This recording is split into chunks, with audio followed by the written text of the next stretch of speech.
Ils sont les sourires et les ambassadeurs de la Coupe du Monde. Chargés des parkings, de l'accueil et de la sécurité, ce sont les premières personnes que l'on rencontre en arrivant sur l'événement. Pour moi, tout est important. Déjà, là, j'ai vu qu'il y avait 46 nationalités. Donc, j'ai pris la peine d'apprendre à dire bonjour ou quelques mots dans la langue des personnes. Et j'ai observé déjà que lorsqu'un Chinois arrive et qu'on lui dit Ni hao pour lui dire bonjour, il vous répond puis il vous fait un sourire. Alors que si vous dites rien, évidemment, il va passer à côté de vous sans se sentir accueilli. Donc oui, forcément, on apprend quelque chose, mais à tous les postes, pas uniquement ici. Et pour éviter la routine, les équipiers changent de poste tous les jours.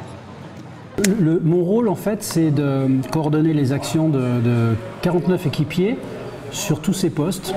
Et comme on a beaucoup de soucis, bien sûr, parce que personne n'a envie de garder des parkings, on fait tourner les postes. Ces équipiers-là ne fassent pas deux fois le même boulot. Donc ils font un parking une journée, le lendemain ils font de l'accueil, ensuite ils font du filtrage, du contrôle d'accès. Et c'est comme ça qu'on arrive à garder la bonne humeur dans l'équipe. Une bonne humeur partagée par Alain. Pour lui, la gestion des parkings a ses avantages. Contrairement à ce qu'on pourrait penser au départ, en se disant c'est peut-être un peu ingrat comme place, non, ça permet de rencontrer les athlètes du monde entier, d'échanger un peu avec eux, sous condition de parler un peu anglais, un peu beaucoup. Et comme c'est mon cas, voilà, ça m'a permis des échanges nombreux et variés avec les athlètes vraiment de tous les pays du monde. Pour Isabella et ses amis, la Coupe du Monde d'aviron est un prétexte de retrouvailles.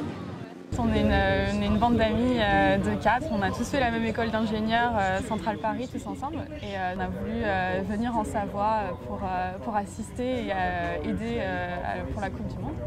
Et alors ce qui est intéressant, c'est qu'au niveau organisation, on est tous à l'étranger, donc c'était un peu difficile, mais on a réussi à se libérer pour l'événement. Donc moi je viens de Londres, j'ai mon autre ami qui vient de Copenhague et les deux autres qui viennent de Munich.